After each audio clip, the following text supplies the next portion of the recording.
Sweet. This is gonna be fun.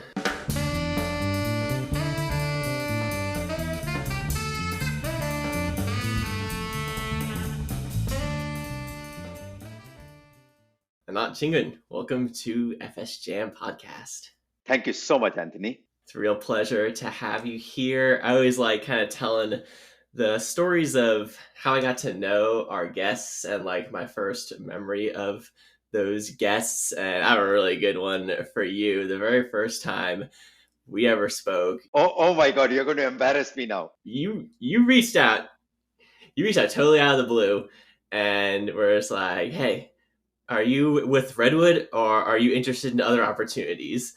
And that was it. And what I loved about that is it was so to the point, without being like rude or anything. You're just like, hey, like we're interested, and I thought that was really cool because for me, I was at a point where I was so desperate for anyone to like even notice me to like just give me any sort of baseline level job to do anything, and to have someone with your experience and like you had something pretty cool going on to like reach out to me, it meant a lot. And so I'm really happy to have you here. I'm really happy to talk about the stuff you're working on, and I'm really just glad to be part of this whole thing you got going on. Hey, Anthony. No, listen. Hey, this is awesome for you to say. I don't know whether you saw, but I was kind of blushing when you were praising me. I think it's actually the reverse, which is true. As you know, Anthony, I just strongly believe that life is just kind of a lifelong journey, and we know some things and we don't know some things. And you always try to learn whatever you don't know or whatever subset of what you don't know. And in my view, I actually learn from people more than I learn from just kind of reading and all that, etc. I also read, but right. And to me, kind of surrounding myself with people who have different experiences and different perspectives is a very, very important part of who I am. So it was just a pleasure to kind of reach out to you and get connected and then finally be able to convince you, given all the things that you know, to kind of join us on this journey. Was just it was absolute pleasure. I went, and I don't drink wine much, but that day I went in and opened up a bottle of wine, and I was just really proud. Thank you.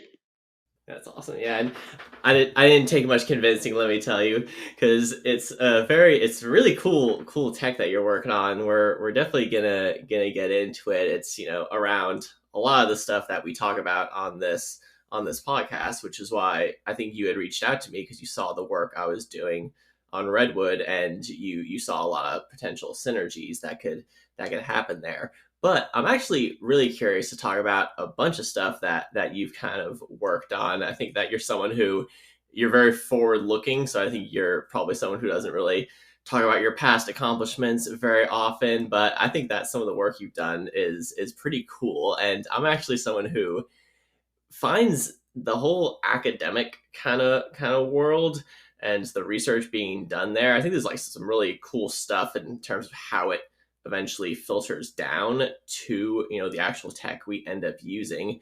And you've done some really incredible work with databases. So be curious to kind of get some background on the work you were doing in Berkeley and the type of people you were working with and why that's kind of significant to the whole database universe. I'll let others be the judge of whether my contributions mean anything. But I'll tell you what I learned. So I came to Berkeley. I was from India, and I came to Berkeley because, of course, Berkeley was cool. But also, there was a professor out there, Mike Stonebreaker, who some of you might know. Mike Stonebreaker was the inventor of Ingress, the first or the second relational database, and then inventor of Postgres that we use till today. And I said, okay, I was sitting in India. I said, it'll just be super duper awesome to get a chance to work with Mike Stonebreaker. So that's what I kind of came here for. And I'd already done a bit of kind of database hacking, very small amount of database hacking while I was in India in my undergrad. I kind of dived straight into what the databases were and all that. And it was just absolutely fascinating to kind of be part of a community that was leading the charge. This is Anthony way before you're born. This was in mid to late 80s, right? Just kind of hanging around with people who had done this before and kind of learning from them, et cetera, was just absolutely fantastic. And even though I didn't actually contribute core to the Postgres, some of my ideas and some of my thought process actually went into the implementation of Postgres. And then I got a chance to move to IBM and kind of continue that journey of building out really good, innovative database techniques. And what I learned in this world of databases, which has kind of stuck with me for a very, very long time, is that in the world of databases, there is this kind of abstraction where the end user doesn't specify how to get the answer. Okay, the end user basically specifies what they want. Okay, the manifestations, there have been many, many manifestations. A good example of this will be Google search. In Google search, you don't say all the things about how the answer should be gotten. You just basically express what you want. So there have been kind of many journeys on this way. The way databases started, which said, look, let the end user just focus on the what, and the database will focus on the how, has kind of stuck with me. And as you know, in our later journey of steps and others, we kind of bring these together. But just to kind of finish up the story on the world of databases, what is absolutely fascinating is that databases have stuck with us in mostly the same form for over 40 years. Over 40 years. And imagine that kind of technology. And that only comes about when there's something deep, meaningful, and impactful going on. And I'm just happy that I have been part of that journey and have contributed to it in some small ways. Okay, I've spoken way too much about myself, but that's what I want to tell you. This comes up all the time, this imperative versus declarative type programming. What you're saying is that SQL is declarative. You just say what you want and then you get it. And this is really appealing for people, say, from like the Redwood world, because we have this concept called a cell, which is a way of making our data fetching declarative. So we're already on the whole, the whole declarative stuff is kind of cool trip. So I'll be curious then, as someone who was already super deep into Postgres and working with the creator of Postgres, you seem to be someone who tends to reach for MySQL over Postgres. So how did that kind of happen? No, that's a false accusation to me, for me. So after I did kind of database stuff and everything else, we moved to Apigee, and we did kind of APIs, which is a very different world. And hopefully, I'll get a chance to talk about it. And the entire Apigee story was built on Postgres. So I'm actually just in absolute love with Postgres. It so happened that the very first person that we needed to work with in kind of the steps inside wanted kind of MySQL implementation. So we said, okay, let's kind of put the MySQL implementations out there, knowing fully well that the Postgres stuff is going to come pretty soon. So I'm a bit embarrassed, but both MySQL and Postgres are just awesome databases. I've just got a bit of a bias towards Postgres, but it is not reflected in the way we are prioritized. But that's got something to do with market and everything. Yeah, well, it's funny because everyone who's ever been on the show, for the most part, has been someone who's like using Postgres, and it's very much embedded into our whole programming universe and the types of projects we're working on. And so, actually, the fact that StepZen right now it's got a MySQL connector has been good for me in terms of actually like having to learn MySQL and get it spun up and kind of see what the differences are there. Postgres has got some awesome capabilities, as you know. For example, the ability to store JSON right in. And I've been kind of just following Postgres. I once in a while I get a chance to go and give some keynotes in Postgres conferences, and it's just absolute pleasure to kind of connect back with a community that has not just created in the past, but is kind of continuing to create and everything else. But MySQL is also popular, as you know, in the WordPress environment. PHP and MySQL kind of come together, and you try to put your biases aside and say, okay, what is it that the developers really need and focus on? And then when you kind of look at it, you'll say, okay, both MySQL and Postgres for the people who are kind of building their own stuff, and MySQL for the people who are kind of borrowing other frameworks and doing work around it. So both are really important, but in my mind, they are like number one and number two. The orders may be slightly different, but they are both really important. Cool. Yeah, and so before we get into Apogee, there was a kind of mid period between your database work and your API Apogee work when you were at IBM, where you were doing work around semantic annotation and this whole kind of idea. I think it was probably because like IBM was working on their Watson thing at the time, and this whole like Web 2.0 semantic web thing was happening, which some of our listeners may know about and some may not. So I'd be kind of curious, like, what was your connection to all of that research? What did you think of the semantic web? Do you think it ended up happening, or did it kind of fizzle out, that whole kind of idea? For those of you who will look me up, you'll know that about now 30 years of my professional life, I've done many things, including, for example, the thing, Anthony, that you just talked about. Let me just tell you a bit about this world of semantics. So if you really look at it and you say that, look, when you type something in Google and you say, find me restaurants near me, for example, which is very different than what you would have looked for, let's say 10 years back or 15 years back, and you would have said 15 years back, you would have said, find restaurants near me. And at that time, Google would have tried to look for documents and websites that have the word restaurant in them. And who knows what it would have done with near me. But today, when you say find restaurants near me, Google understands the concept of a restaurant, which is not the same as the word restaurant, right? So you may have, I love obviously Indian cuisine and all that stuff. So you may see something like Taj Hotel, okay, or Taj something or the other, or Indian Taj cuisine, and Google understands that it's a restaurant. When the person says restaurant, that's a concept that needs to be bound to literals like Taj or Annapurna or for my son lazy dog or whatever else it is, etc., etc. And then near me is a very different concept. There's a concept of location and nearness to that location. So you can see that there has been kind of an evolution of kind of pure syntax to syntax mixed with semantics. And that evolution has actually made for a huge, huge difference in kind of the quality of search and quality of fetching and everything else. If you really look at the goodness that Google has done, it has not gone and built out a semantic web. It has not gone and looked at every web page and said, let me try to extract the semantic concepts in this web page, etc., etc. Two things. One is sometimes it has actually asked the creators of the web page to meta tag the semantic concepts. So, for example, if you're writing a recipe page, somewhere you'll say, put 2 cups of flour and this and that and everything else, which is all good. But now Google has to do a hard job of parsing through your entire thing to find out where the recipe is and what the ingredients are, etc., etc. So Google said, look, we are big.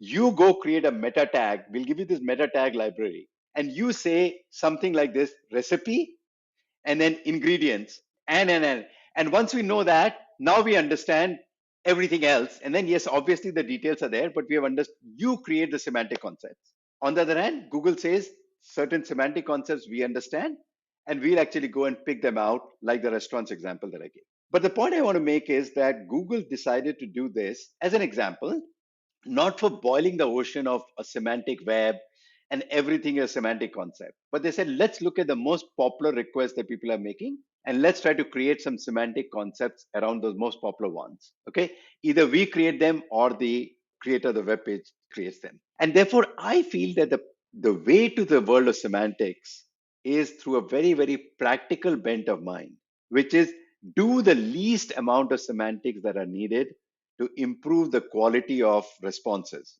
Don't build semantics as kind of a root construct where everything has to be semantically annotated. And that is where I think the world of semantic web went a bit haywire because they felt that everything needed to be semantically annotated, whereas Google and others, and you'll see that in Stepzen also, taking a much more pragmatic approach makes more sense. Sorry for a kind of 5-minute answer. Hopefully it was useful for your listeners. Yeah, I think that's great because it gets at where I think a lot of this data science, machine learning stuff has gone over the last like 5 years, especially, which is this idea of kind of human in the loop learning, which is that you provide the machine enough data to train to get into a feedback loop that can then start improving. So I think that's kind of the idea that you're getting at there is that you can't just tell it everything it needs to know, partly because we can't really specify everything we need to know. So we need to provide it enough information to kind of figure out the answer itself, and like figuring out like what information it needs is the challenge. Even if Google as kind of an example of an algorithmically driven company, still has a huge army of people who go and annotate and add semantic constructs and maintain this and that, right? So it is absolutely obvious that humans and their ability to kind of perceive is way ahead of any algorithmic stuff that exists out there. Now, algorithms can apply it in mass, but sometimes kind of a lot of intuition and innovation actually comes from it. So truly good systems kind of mix and match the two sides. Cool. So let's get into now Apogee. So Apogee was an API management company, I believe. First off, is that accurate? And second off, what is an API management company? Yes, so Apogee we would call ourselves an API company, but it's absolutely true that we are an API management company. An API management company is quite simply that if you're building out APIs that others from outside your team use, the others can be the person in the next cubicle when we get together in a cubicle or in an office space, or it could be a partner, or it could be third party developers. When you get to your interface, your API is not just being used internally, but is being used by others. Then you want to make sure that the contract of that API is rigid, okay, is fixed and is well managed, right? So that the right sets of people are coming in, the wrong sets of people are not coming in. You're able to deploy the documents. You're able to scale the endpoints, etc. So API management came about around the fact that APIs were really becoming kind of the de facto way in which product and capabilities were being exposed to third parties or second parties or even first parties, second parties being partners and first parties being your neighboring developer. For something that is that important, you want to make sure that you want to surround it with the right management capabilities. And that's how Apogee came about. Of course, as Apogee came about and said, look, we are going to manage the scale and security and analytics and dev portal and everything that's around it, it started to also do, look, can you actually build out an API in Apogee? Okay, not just manage the API around it, right? So you'll find a lot of kind of API building capabilities within Apogee. But at the core, it says you have your API, what you have, and we are going to actually surround it and manage it. Hopefully that made sense to you. Yeah, last part you said about having capabilities of building APIs and not just managing it. That seems significant because that seems like an entirely different mindset that would be required and entirely different tools that would be required to do one versus the other. So, what is involved with providing tools for actually creating APIs and not just managing them? I think that's a fantastic point. So there are kind of two different perspectives out there. There's a perspective which says that API is just a program. Okay, so let's assume that there's an API that, given a customer's email, determines and generates the set of outstanding orders for her. When the end customer is logged in, the developer can show to her all the orders that have not been delivered because she may have made a bazillion orders. You don't want to kind of clutter the space. So you basically want to say, look, here are your two outstanding orders, or here is the expected date of delivery for those orders. So you say, okay, awesome. I need to build an API in order to support that kind of request that might come in. Now, typically in larger enterprises, the front end teams are different than the back end teams. So that responsibility then goes to the back end team and says, can you build an API for the front end team that delivers the outstanding orders given a customer email? And the back end team then says, okay, good. We've got a lot of other things that we need to do, and we've got a priority for this quarter and come back to us, etc., etc. But when they finally get around to doing it, it's basically a programmatic exercise. Okay, let me first go and fetch something from the customer system and then extract some bits out of that customer system, and then let me go and get something from the order system.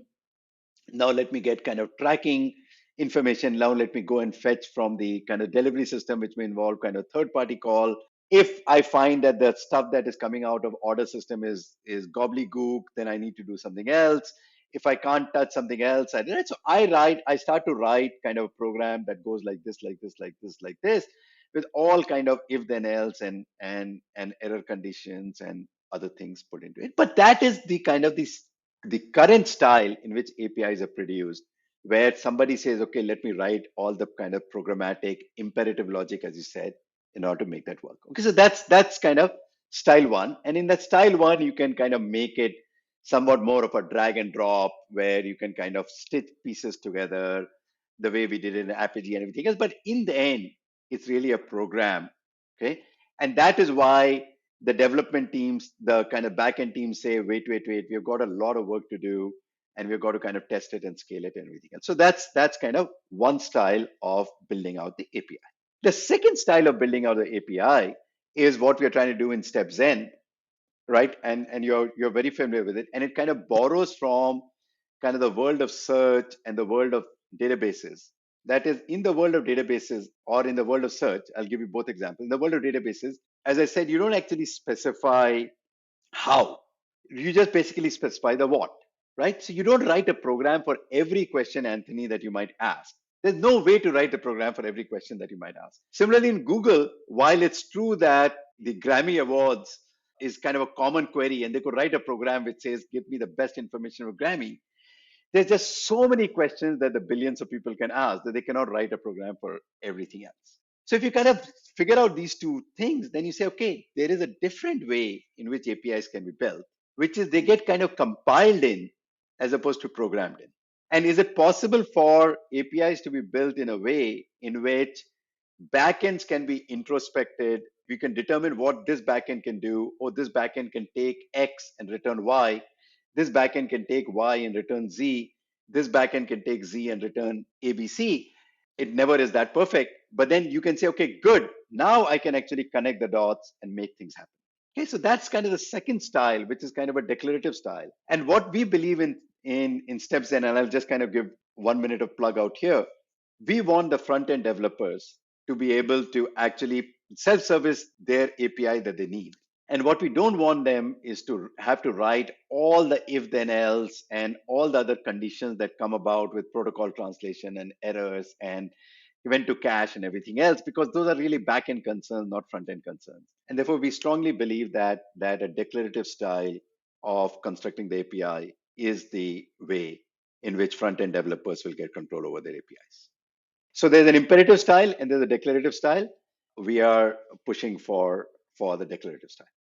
Yeah, to me, this is why people really like GraphQL in the first place. Because when we talk about this imperative versus declarative, like I couldn't really think of something that could be more declarative than GraphQL, because you're literally just saying, I want this thing, and then you say, I want these things from this thing, and then it gives you those things, and that's like the whole deal.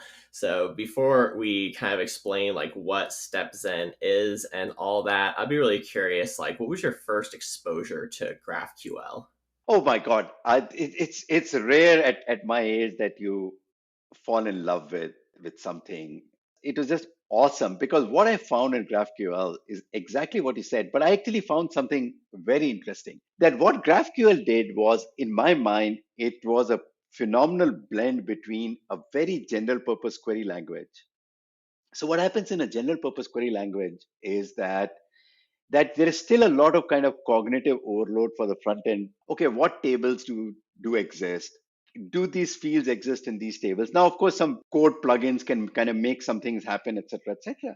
But there's still a lot of overhead in being able to construct the right query and everything else. And in GraphQL, that burden basically goes away because you're only allowed to ask certain things. You don't have to read any doc. What you can ask is known. GraphQL tools is phenomenal. The backends kind of self-describe themselves, etc., etc. So I just kind of fell in love with it because I felt that it took a general purpose query language and put enough constraints on it to make it much more accessible and useful, right, by the front end developers. I mean, if you kind of poll your colleagues, They'll say, yeah, we can do kind of simple tasks in SQL, but at some point SQL gets very complicated, right? I mean, even I have to sometimes open up the handbook of SQL to say, okay, what does a with clause and case statement, how the hell do I actually write it, right? Whereas in GraphQL, the way you write and the responses you get is just so intuitive that I've just kind of fallen in love with it. And I think that is the way in which the world of front end developers asking for data from the back end, that is the next decade. Yeah, I like what you said about constraints because I think a lot of people don't appreciate like the benefits that constraints can give you. This is something that I've really learned from not really the programming world, but more of like the kind of art world. And I always found that when I was constrained in terms of what tools I had for like music making, that actually led to some of the most interesting music I could make because it helped me hone in on like what can I actually get my hands on and what can I manipulate and how could I like use that to create the overall bigger thing. So the fact that GraphQL is kind of constrained is actually I think what makes it really nice because it narrows the focus of like what you have to think about as a programmer and what is going to be expected of you in the types of things you're writing within your program. And what you said about this kind of like split between the front end and the back end, this really kind of gets at like the core of not just GraphQL, but like really this whole podcast and what is the front and the back end? Like why are they split? Do they have to be split at all? Should they be split? And I've found that it's partly like an organizational thing and partly an actual technological thing because there are differences, there are separate concerns there, but at the same time, those concerns could be handled by a single individual. So, how do you think about the split between the front end and the back end? Do you think it's like a natural kind of like force of the universe, or do you think it's like an artificial split that we kind of create, or like how do you kind of think about that? So I think that sometimes separation of concerns is good. Now, what happens is that it is absolutely, as you pointed out, in kind of larger organizations, naturally it happens because you've got to do things at scale and kind of expecting people to be vertically aligned is slightly more complicated than expecting people to be kind of horizontally aligned, right? So that's just kind of a natural thing that arrives out of this. But again, it's mostly an artifact of organizational structures, as you pointed out. There's no reason to believe that you can't form teams that are kind of like this as opposed to like this, right? You don't have to expect somebody, one person to know everything, but you can always form teams that are like that. But it typically doesn't happen because of organizational constructs. You're absolutely right. But there's kind of a second thing also. And then the second thing really is that in the end, the number of things that people can kind of cognitively grasp, unless you're Einstein, and I'm sure Einstein outside a few things couldn't really cognitively grasp poetry. I don't know. I'm just making it up. I'm sure maybe he did or maybe he didn't, right? But fundamentally, the number of things that you can cognitively grasp is somewhat limited. And if you just kind of think about it, you got to say that, look, at some point in time, some things are outside your sphere of cognitive deep knowledge. And there's nothing bad about it. There's actually very good, which says that you kind of know what you don't know, or you know what you don't want to know, etc. And that just makes you a better person than saying, no, look, I'm going to try to be an expert in everything. Right. So in my mind, this concept of the sphere of what I'm good at and I know what the boundaries are is actually goodness as opposed to badness. And therefore, in that world, you say, okay, look, what is the right way in which, when people have their own kind of sphere of knowledge and expertise, what's kind of the right way in which those different expertise can kind of come together in order to make something work? And in my mind, the answer here is API. An API is such that it actually has the ability to abstract the backends away and provide enough of the backend functionality to the front end person. And an API is a way in which the backend person, to a degree, can figure out something so that there is now a contract with the front end. So, in my mind, APIs are really good for this kind of front end, back end things. But there's a problem in APIs that I just referred to like 10 minutes back, Anthony. which is that they're just very hard to build. The way we see it in StepZen is that APIs should be self-serviceable and buildable with some constructs that the front end person understands.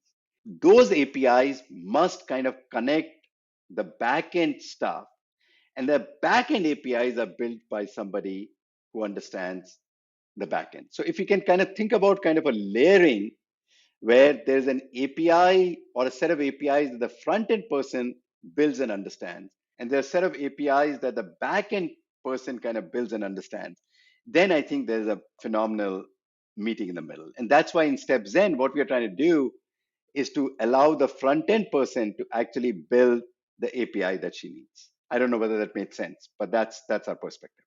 Yeah, I think that's great, and I think that gives us all the context we kind of need here to say like, all right, now what is steps in? Like we've talked about the problems, we've talked about why we think this is a good solution in GraphQL, but like what is steps in at the end of the day? How would you actually describe what it is to someone? Step Zen is a tool that allows a front end developer to basically point to a set of backends and get a GraphQL API out of it in minutes.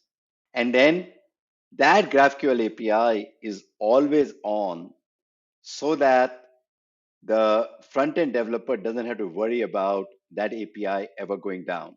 There are basically two parts. In the build part, allowing the front end developer to point, and out pops a GraphQL API. And then giving that API to StepZen and saying, please run it for me, that I don't have to worry about.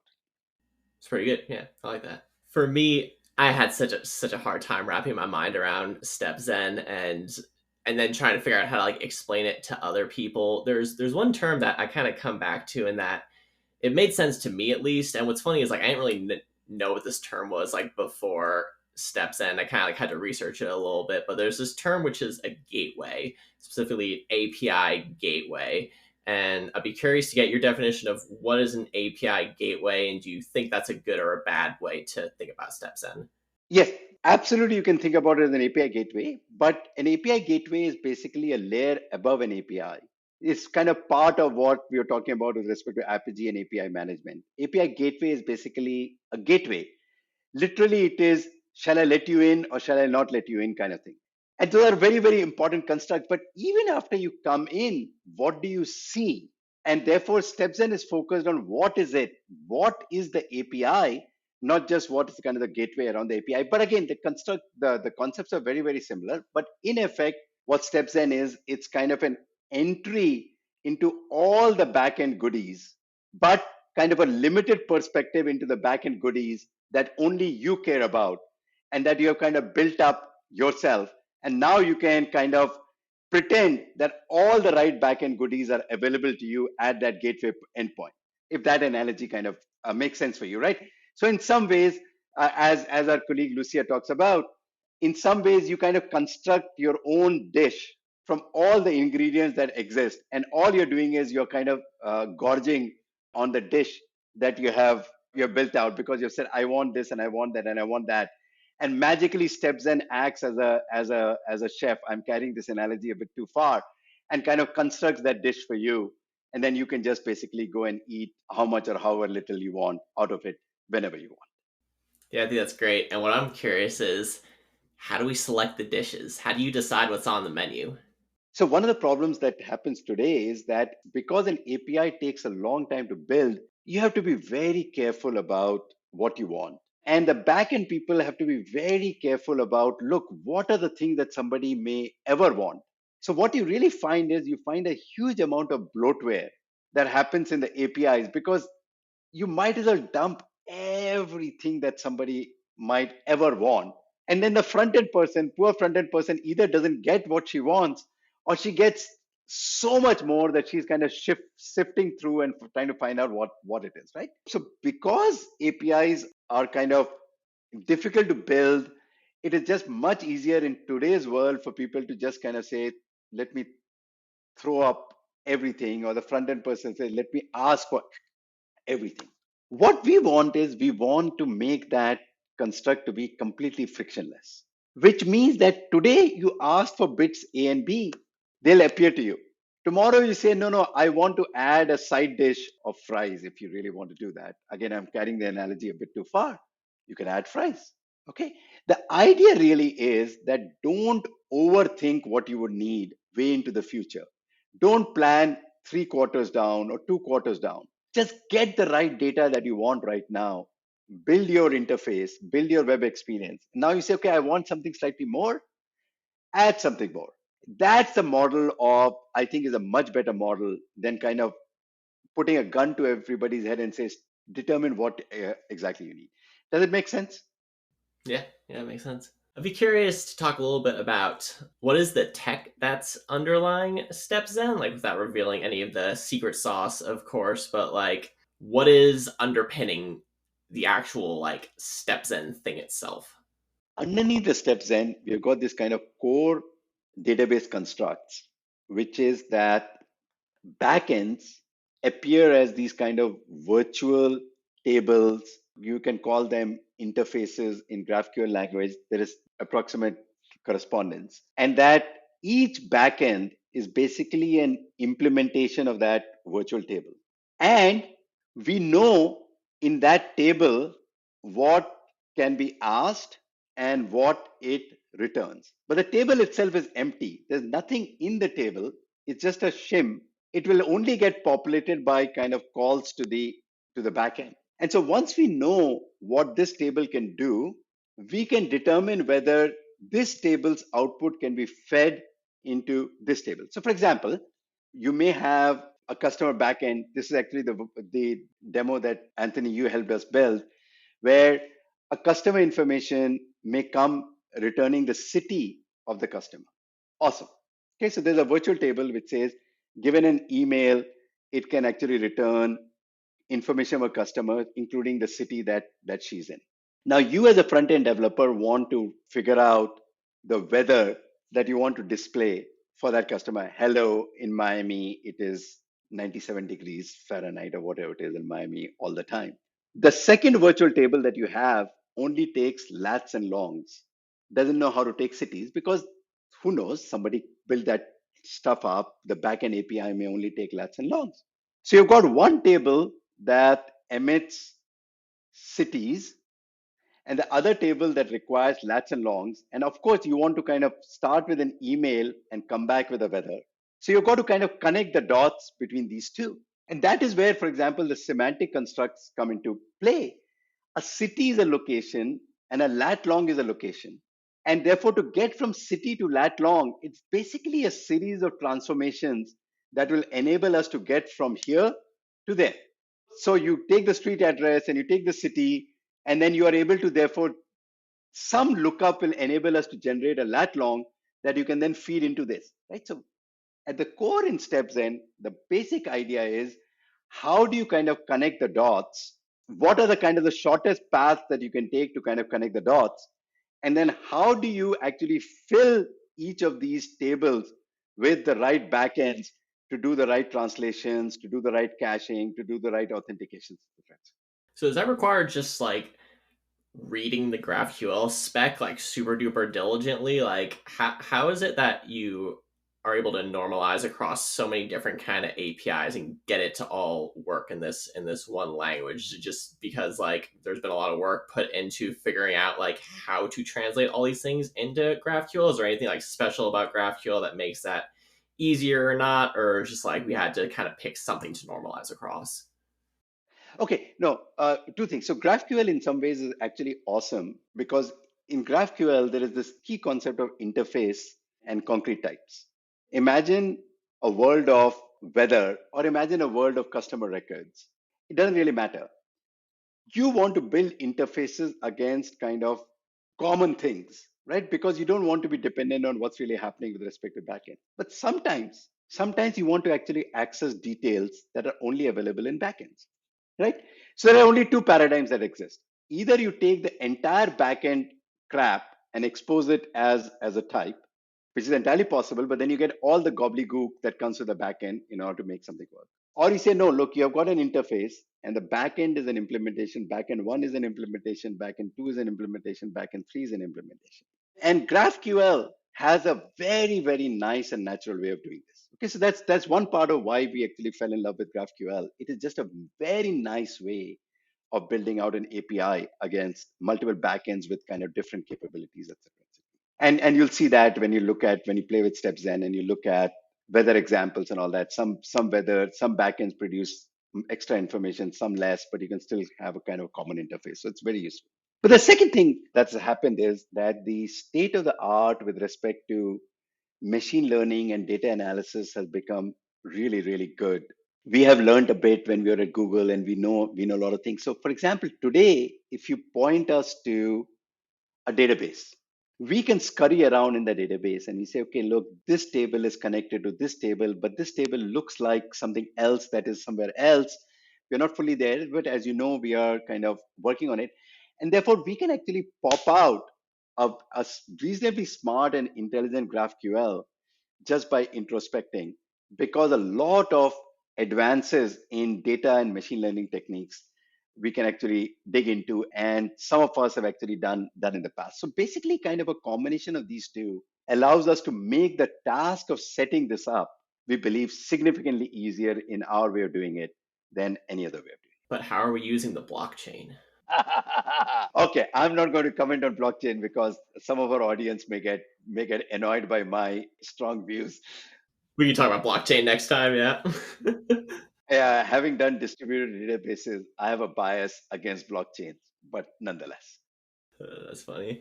Yeah, yeah, that's all really great stuff. And something else that I know StepZen has really been focusing on is connecting with the Jamstack community. And this is of course we're part of the Jamstack community, knows the Full Stack Jamstack podcast. And so many people are interested in the Jamstack right now. And I find that some people are like genuinely interested in it, like myself, and then some people are like, it's this big trend that I kind of feel like I have to pay attention to, and then some people are like super super anti Jamstack, which we've talked about on some episodes. But I'm kind of curious, like, how do you think of the Jamstack? What are you looking to like get out of connecting with the Jamstack, and like why do you think it's like an interesting space?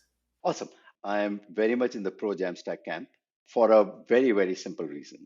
I have seen the very simple world when Tim Berners-Lee came out with the web, okay, where everything was kind of static HTML. And then I saw all the layers upon layers upon layers that got created in order to add kind of dynamism. And then there would be something else that would be introduced in order to kind of compensate for the dynamism and all that stuff. And the whole stack basically became really, really complicated. And then with kind of JavaScript in the browser and kind of APIs on the back end, there is this chance to kind of go back to the future, if that's the expression, and really kind of build something fundamentally better.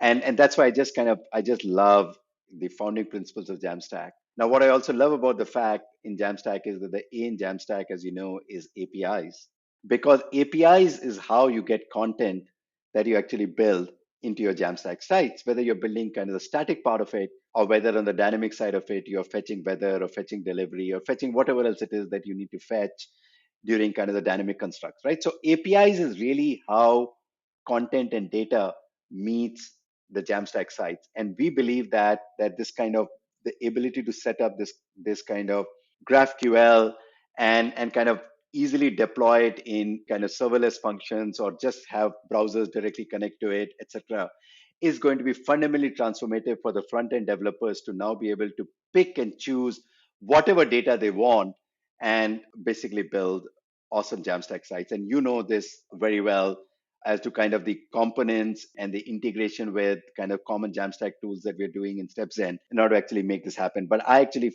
fundamentally, I love the concept of Jamstack. If Jamstack didn't have APIs in it, I would have loved it still. But Jamstack has APIs in it, and StepZen then becomes a very, very important capability to provide those APIs, whether you're building static or dynamic. That's cool. Yeah. One of the things that I really enjoy about the Jamstack is that it's always been very open source focused. And I actually found a blog post you wrote a while ago about things you learned after leaving IBM. Oh my God, yes. on my typepad account. Absolutely. Yeah, that's right. Yeah, yeah. I thought it was awesome because you spoke to something which I identify with very strongly. You said that people talk a lot in a good sense about the innovations they're doing, and that they give talks and they're reading and listening and watching and most importantly coding. And you said that you didn't really appreciate this kind of open common knowledge sharing until you started getting into the coding aspect. And this really resonated with me, and the knowledge sharing aspect of open source resonate with me obviously as a teacher, because like as a teacher you care a lot about sharing knowledge. So what have you kind of gotten out of open source, since you kind of like were exposed to it and kind of like got it, back then? Like what has your kind of journey through open source been like since then? I just have one subtlety about open source, which is that how many of us have actually opened up the Postgres code to see how they actually do it, right? Very few of us, right? But we love Postgres as a database. So I think that the fact about open source, really what is fundamentally more important is with adoption, it gets improvements. And improvements are not constrained by the team that actually started that effort. Okay, so to me, that is the most important thing with respect to kind of the open source. What has really impressed me that the openness, as opposed to just open sourceness, the openness has really brought so many more people into the fold of IT. If you really think about it, Anthony, and think about 10, 15 years back, you'd be doing music, right? And it'll just be kind of this cathedral of computer science gobbledygook that would make a very smart person like you still not be able to kind of break into it. But with this kind of openness and open sourceness, somebody who's inherently really smart and intelligent like you, but has a different background, was able to kind of grasp and grok and self-learn these concepts. And to me, that's the most important thing that this kind of openness culture has done. Yeah, totally agree. 100%. Awesome. Well, thank you so much for being here, Anant. Thank you for giving me the opportunity to work at your company. I've been having a blast so far, and I'm really looking forward to kind of getting out into the world and showing people how StepZen works and kind of what they can build with it. Because as I was saying earlier in the episode, like it can be a little hard to wrap your mind around, which is similar to Redwood in a lot of ways. And I think the fact that Redwood was really hard to wrap your mind around is actually something that kind of interested me about it. Like it's an intellectual challenge to first not only understand it, but then to figure out a way to convey that understanding to others. So it's a fun challenge, and I look forward to kind of getting out into the world and communicating this crazy thing that you've built. So thanks for bringing me aboard. Two things out there, Anthony. First, that we have built and we are building. It takes a village. And second is, as much as you say, Anand, thank you for the opportunity. I'm going to actually say the reverse, which is Anthony, thank you for the opportunity for getting a chance to work with people like you. I'll come back to where I started, which is that life is just but a learning journey. We do interesting stuff, we do fun stuff, but every day we should know a bit more than we know before. And to me, hanging around with people like you as kind of representatives of the developers is just an awesome privilege. So thank you very much. And then thank you very much for also hosting me here.